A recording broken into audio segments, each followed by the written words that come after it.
Bonjour à tous et bonjour à toutes, nous nous retrouvons ce week-end pour une nouvelle émission, donc consacrée à Pokémon et au premier tournoi officiel que Nintendo organise sur le PGL, Pokémon Global Link. Donc, comme vous le saviez déjà, je me suis inscrit et je vais vous présenter l'équipe avec laquelle je participe.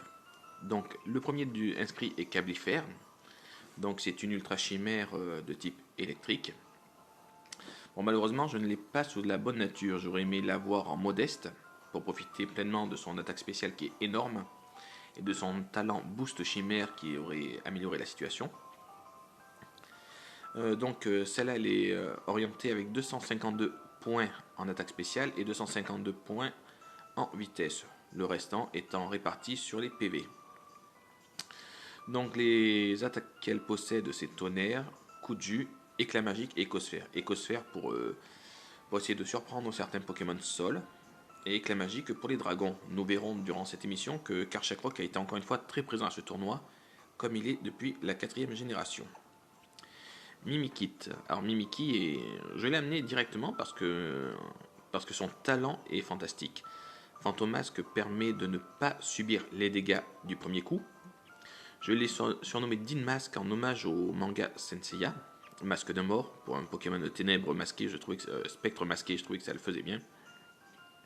Ses techniques Danse Lame à placer au premier tour vu qu'il encaisse techniquement le premier coup. Câlinerie, une attaque fait physique.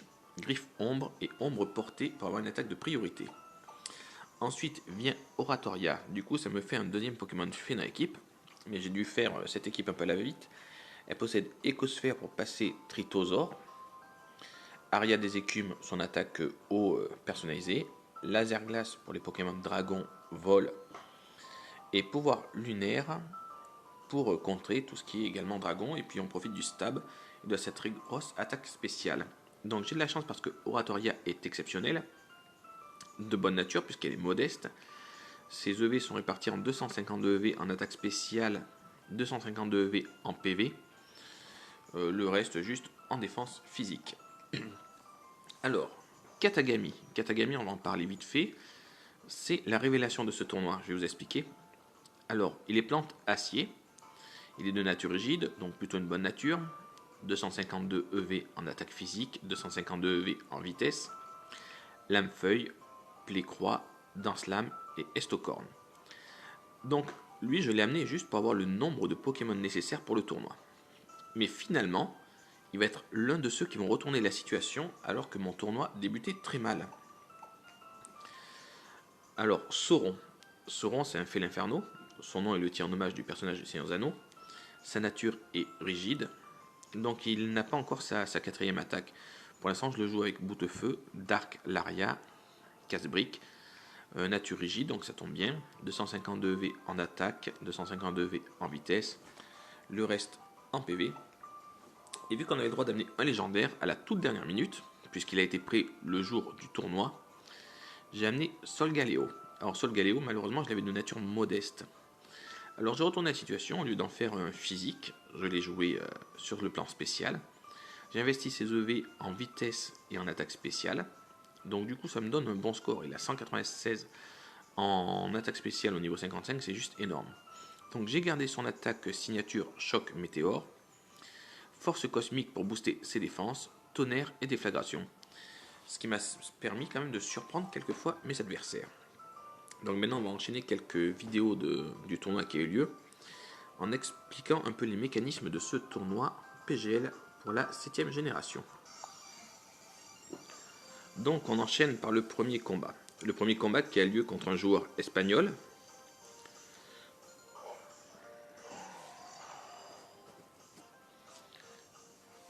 Donc il me sort Exagide, ce qui est très intéressant puisque je sais qu'il s'attend à ce que Solgaleo soit physique, donc du coup je sais qu'il fait bouclier royal pour baisser mon attaque. Seulement le mien est spécial, donc j'en profite du premier tour où je sais qu'il va utiliser bouclier royal pour me booster. Donc je gagne des boosts en défense qui m'intéressent assez.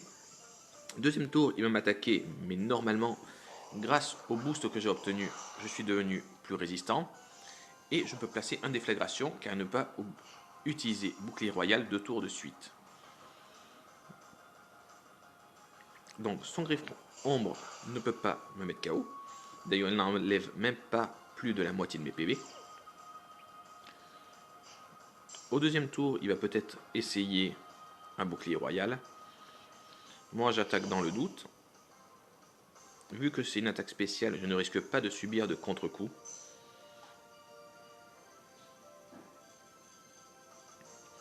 Et au deuxième tour, je refais une déflagration puisqu'il ne peut pas se reprotéger. Et même s'il switch, son Pokémon suivant aurait pris un choc, obligatoirement. Donc du coup, je prends l'avantage sur ce match avec un 1-0. Il m'envoie Mimikit, chromatique d'ailleurs. L'avantage, le talent de Solgaleo me permet de le frapper sans que son masque le protège. Donc j'utilise une attaque acier qui sera très efficace sur lui.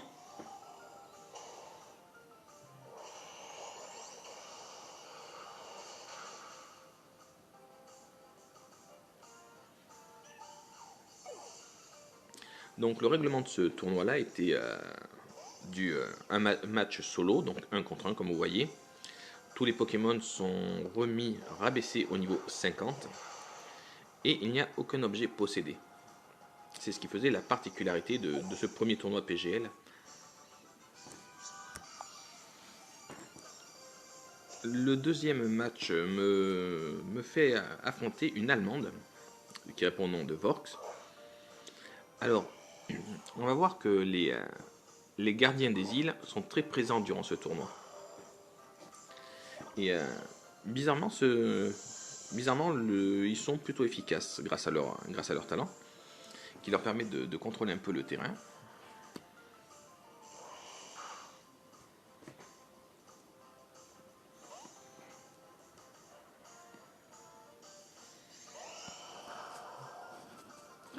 Donc ce qui est bien avec ce Solgaleo, c'est que tout le monde l'imagine physique et personne ne l'imagine possédant déflagration. Donc ce qui me permet à chaque fois de surprendre.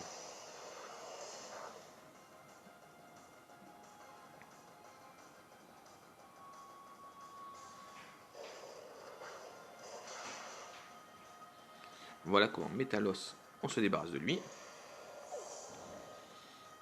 Donc je dois dire que par contre certains Pokémon m'ont donné beaucoup de mal durant ce tournoi. Je tiens à citer en priorité Karchakroc, qui était mais qui par principe de sa vitesse qui est déjà assez grande, de son double type qui est avantageux et de sa force de frappe qui est quand même importante, était un vrai contre à mon équipe. Ensuite, je dirais comme deuxième Pokémon très embêtant, Lunala, le Pokémon emblématique de la version Lune, a posé problème à mon équipe puisque j'ai vu 2 défaites grâce à ce Pokémon de toute façon déjà. Donc c'est à mon tour de placer Mimikyu.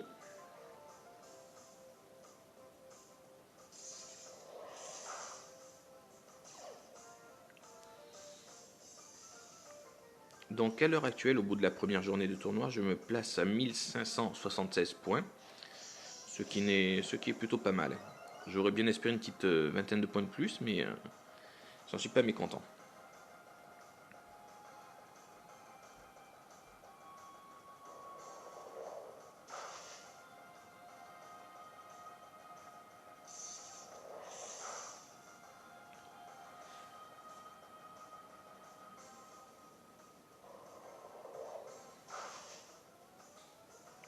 Par contre, étrangement, on a vu très peu d'ultra chémères durant ce tournoi. C'était beaucoup plus concentré sur les gardiens et après j'ai croisé quelques Zygarde, un peu plus rares.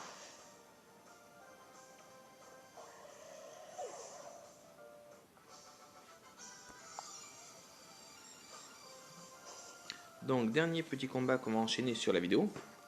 Donc là c'est un Français que j'affronte, un Français originaire de Rhône-Alpes. Donc qui sort près d'Astrerie. Bon, j'avais prévu qu'il sorte ce Pokémon, c'est pour ça que j'ai sorti Cablifère en premier. Alors je me suis dit que quand il allait voir un Pokémon électrique, il allait switcher. Alors je m'attendais à un Karchakroc derrière. Finalement, il ne switche pas, donc l'éclat magique ne sert à rien. Par contre, je vais quand même utiliser une attaque électrique derrière au cas où il reste sur ce lancer.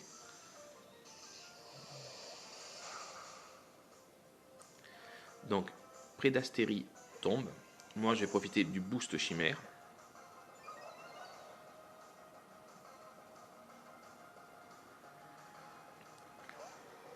Tokotoro est pour moi le meilleur des gardiens lors de ce tournoi. C'est un excellent staller qui remonte sa vie, qui a des moves de soin et qui peut être très très dangereux. Donc je pense qu'il faudra vraiment le surveiller, surtout en mode VGC, je pense.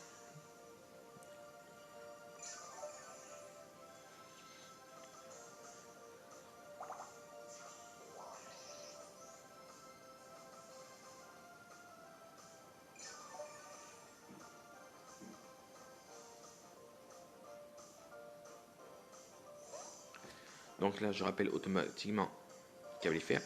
Et je sors Katagami. Katagami qui m'a retourné vraiment la situation hier. Avec ses capacités à pouvoir contrer les plus grosses menaces de ce tournoi.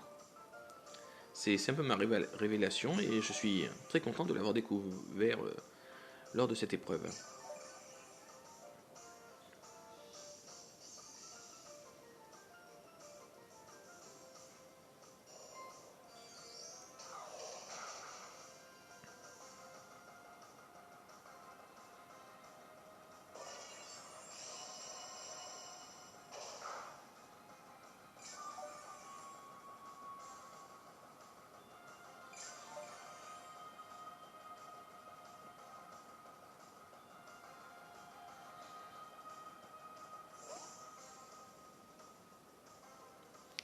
Donc voici Karchakrok.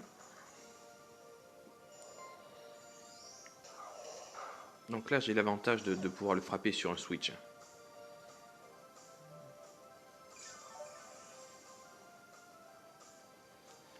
Donc pour avoir Karchakrok, je vais devoir ruser un peu en fait.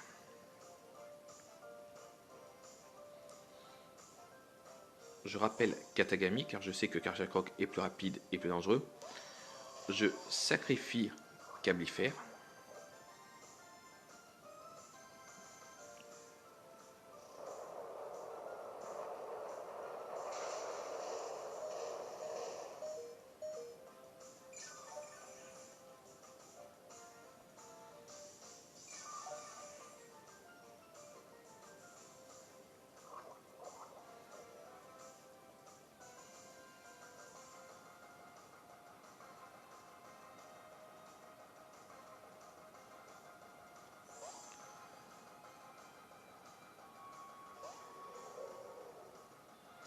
Donc du coup son Pokémon, son gardien des îles, Tokotoro, est déjà affaibli. Donc avec éclat magique, je peux le terminer.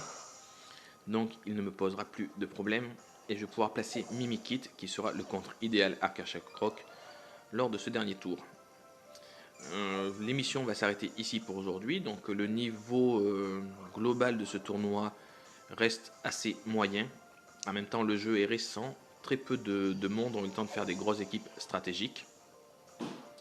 Mais je pense que c'est une génération qui a beaucoup de potentiel. Moi, je vous dis à très bientôt pour une nouvelle vidéo sur la même chaîne. Et je vous laisse finir ce combat.